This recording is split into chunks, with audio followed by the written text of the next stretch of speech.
Hi everyone, this is Ida with Created to Create. I have a project share. I'm trying to adjust you.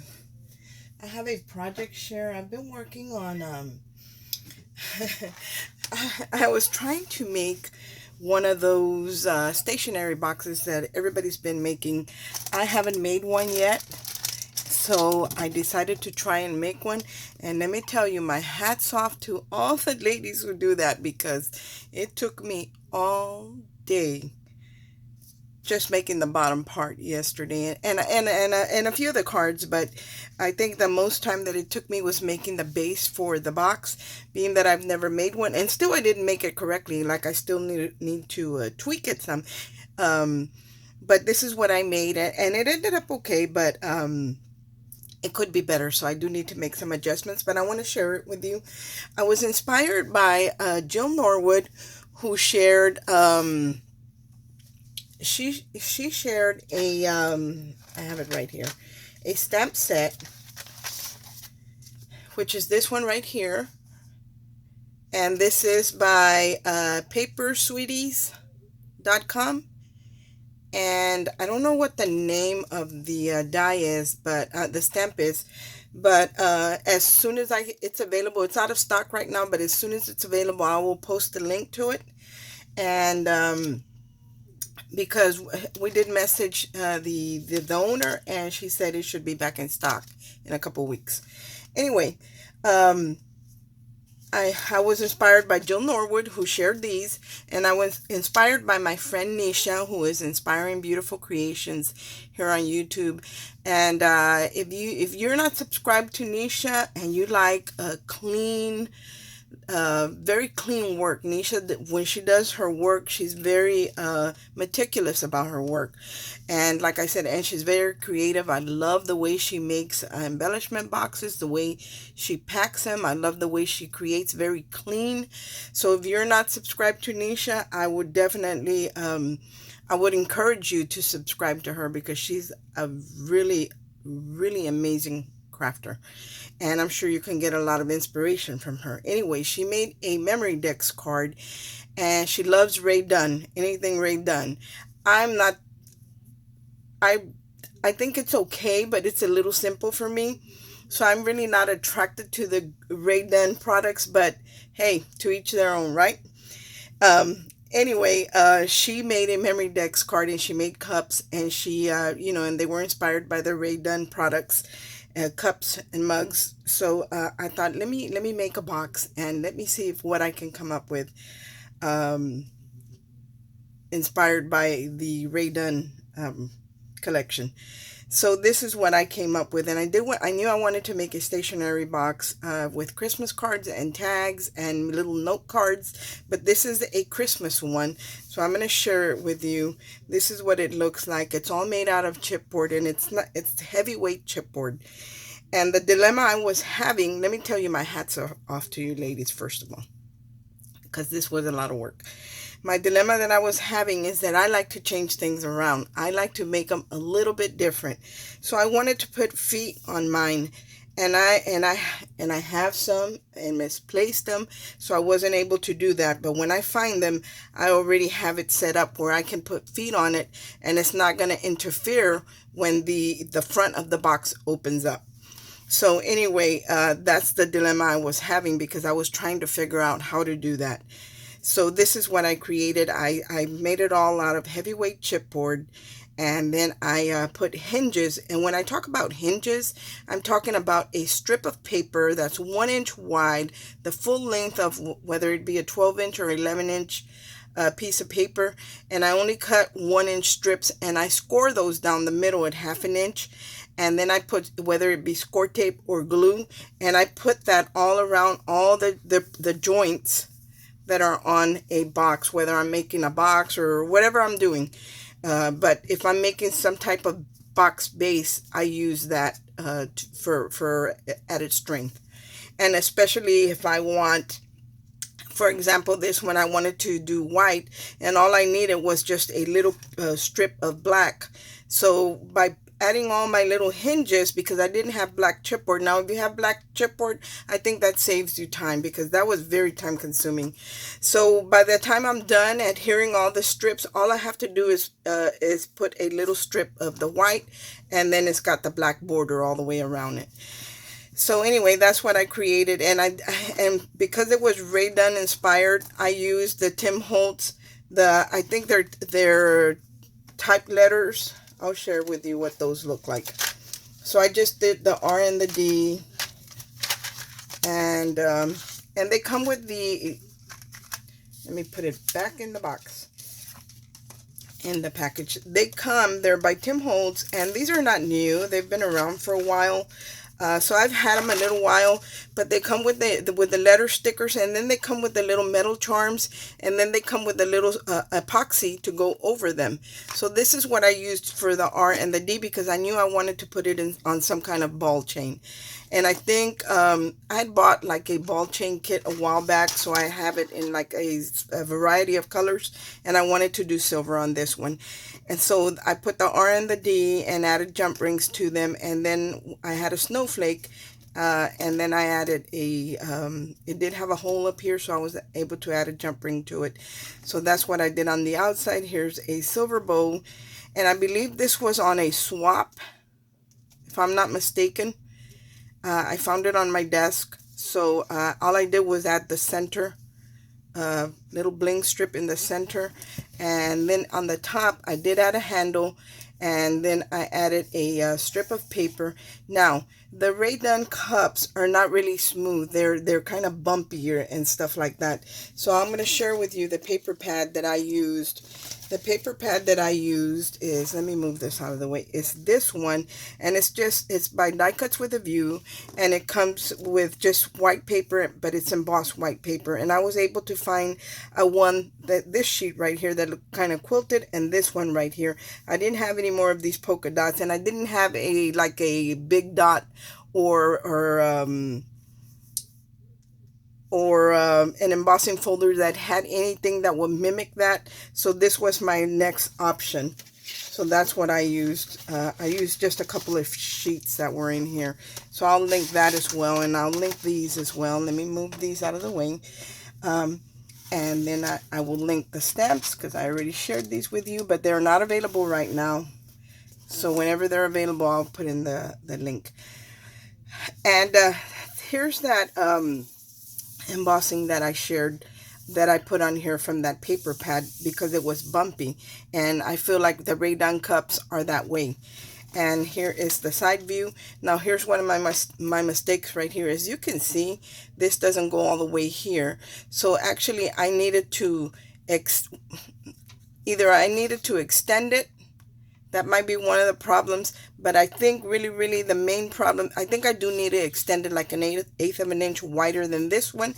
Plus I needed to make this a little bit wider, like an eighth of an inch more, so this would have enough to wrap around without, being right at the crease where the fold would extend past the back of the box.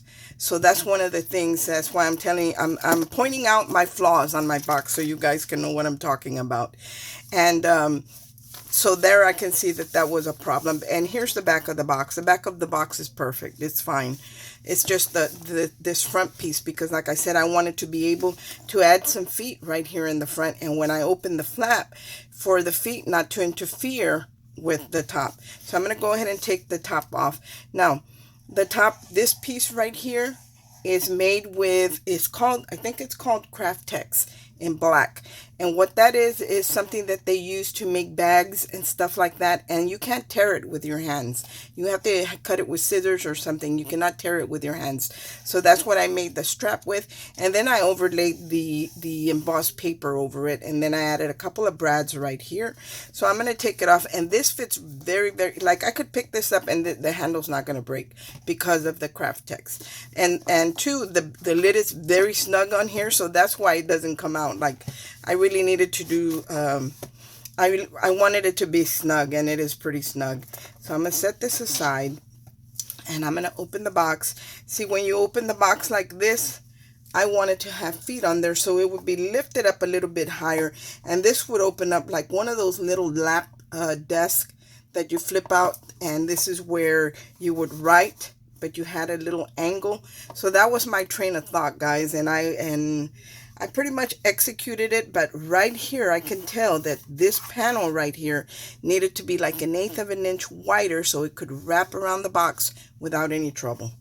So, and these, I added my hinges here, so these don't fall open all the way. I mean, you can make them start to do that, but I really don't want to tear it or anything, because it's really just for you to write, and this really doesn't get in the way. So I'm going to share with you my 3x3 cards that I created. I created the little envelopes with the envelope punch board, the regular one. I don't know if some of you might not be familiar with it, but I will share it with you really quick. And let me tell you, my little boxes, I mean, my envelopes barely fit, guys, because I didn't do it right. Or because I didn't leave myself enough room, because I was trying to taper it. This is what I'm talking about, the envelope punch board. This is what I used to make the 3x3 envelopes and to make the envelopes in the back for the bigger cards. So that's what I used. So here are the cards that I created, and these are my little 3x3 note cards in the shape of a mug. And I did design these, or should I say Abby designed these for me on my Brother Scan and Cut, or on my computer, the software for the Brother Scan and Cut, and I'm able to adjust the sizes, whether I want it bigger or smaller. In this case, I wanted them to fit into a 3x3 envelope. So all I did was stamp Joy from that stamp set that looks like the Rea Dunn font. I added this is actually like a large, almost like the sequin snowflake, and then I added a small bling in the center. And they are a 3x3 card, so it is a little, you could definitely write a note there. And these are on dimension, so there is a little bit of dimension. And the back, the folding part, this part is connected right here. This I made with 110-pound cardstock, and then I did an overlay with the opening. See how in the back it's solid, because the overlay has the opening, and that I cut out of pearlized paper. So there's Joy, there's Jolly, there's Jingle, and then there's Fa La La right there. So those are my 3x3 cards. You put them back in the box, and I'm telling you, these barely fit. And then I didn't, normally they leave a room here for, I think they add post-it notes. I couldn't remember, like a section for post-it notes, and then a pen or something, a pen, and I don't know what else. But I didn't leave enough room in mine because of the way I put mine together. The size is right, but where I put my dividers is not right. So I had to skip that part. So, and then let me show it to you this way. See how this comes up flush almost with the sides? So I didn't have room right here to add what I wanted, because the dividers here needed to be a little bit further back, and they weren't. So it is what it is. And then I made some tags. Again, the tags that I created, I used the Tim Holtz, not Tim Holtz, the Graphic 45, the large tag. And it comes with a little ATC one, and I use this little ATC one to create these tags. Again, I will put the link to that in the description box. I absolutely love the shape of these tags. So all I did was stamp out the different words, on different angles. I added some black trim, grosgrain ribbon, a bow, and then with a garment pen, I added the to and the from on a little tag. And then I did emboss the back. As you can see, the back is embossed with a holly embossing folder. So there's Believe, there's Jingle, there's Jolly, and again there's Fa La La. And they're all embossed, but it's the same embossing folder, so that's why I didn't show it to you again, because it's all the same embossing folder. So these are the tags that I created, and again, they barely fit in that little spot. So if you're making one of these, make sure, if I could recommend something, I would say make your tags and your 3x3s and your cards first, and then make your box, because then you have the correct measurements of everything that you need. because even though these are 3x3 cards, the holder has to be wider than a 3x3 to hold them, at least by 1/4 of an inch, and I didn't do that. So then I created the envelopes for the back. Again, just regular plain white envelopes. I am going to add, I think, a snowflake in the back and some sticky tape, but I haven't done that yet. I was getting a little tired of this project, to be quite honest, because it was, to me, it was tedious because I was trying to get it to do something different. And then I created the cards, and because we're doing the Rea Dunn and they have a bunch of different cups, I did them in the shape of the cup. And what I used for this one, I'm sorry, this one is no longer available. That's why I'm not going to put the link. This is a die from Heartfelt Creations. I think it was called Coffee Talk. And that's the die that I used for this. And this one, Abby found the Rea Dunn font online, and she was able to convert it into a cutting file for me. So this one says Christmas. I added a little stocking, and this stocking came from this hot off the press, the 9 tiny Christmas tags plus shadows. That's what this one, where this one came from. And it's got other little things that you could use for small tags or cups, stuff like that. So I'll link this one as well. I think this is still available. And I didn't share with you this one. The little tag that has the to and from is this tag right here. It's a Sizzix stamp set, and it comes with a variety of stitched tags. So I'll link this as well. I think this one's still available. So anyway, for this one I created the shimmer you see here. If you can see it, are little iridescent snowflakes. I added some berries or some bling right here, the little stocking from the hot off the press die, and a little fuzz right here on the top. And then this one, I turned this one into a gift card holder. So this one does have a pocket for you to put in a gift card if you wanted to. And the pocket that I use, I love, love, love this pocket, is by Lawn Fawn. And this right here is the one that I use all the time. So I love that one. So there's one, and then the next one that I created also, these have dimension. The gift card holders have dimension. So this one as well. Here again is that font that Abby created for me on the Brothers Scan and Cut. Here's a little bow from a die that I got from China. So I don't have a link to that one, guys. And again, this one is also a gift card holder. Here's the pocket from Lawn Fawn, and it does have the stitching on the top of the pocket. So there's that one. And then these are very simple, very flat. There's nothing much to them. Again, these were made with the Heartfelt Creations Coffee Talk cup die. And here is Joy. Abby made it a little bit bigger for me, and then I added this again from that die. I told you that's from China. And I added a couple of 3 little flat backs. They're not really flat backs. They have like a cone in the back, but I love them because they sparkle quite a bit. So there's another one, and I did use the pearlized paper on top. 110 for the base, and then the pearlized to go on top. Same thing here. I've got Mary right here, and then the little candy cane with the bow. And then Mary here as well, the font a little bit bigger with another different type of candy cane right here. This one did come from the hot off the press, and it does come with the silhouette and then the layering piece. So that's what I created, guys. I hope that you like what I created, and I hope that it gives you ideas. I'm not going to say it was a lot of fun. I'm going to say it was a lot of work. So by the time it was time for me to put it away yesterday, I just couldn't do it anymore. There's a couple things on this that I don't like. I don't know if you can see. Let me point with the skewer. Right here, you can see the chipboard. I don't like that. And on this side as well. I don't know if you guys can see it. I don't like that. And normally what I would do would be to paint that with some black paint, because the way I should have covered it in paper before I adhered it. And this little divider here should have been further back, so that way I could leave room for the little notepad, the post-it notes and the pen. But I don't know, I don't think I really need the the post-it notes or the notepad or the pen. I think it's fine the way it is. And all I do is just tuck these little strings in here from the tags, and then we close it up. And right here, like I said, it would be a little lift.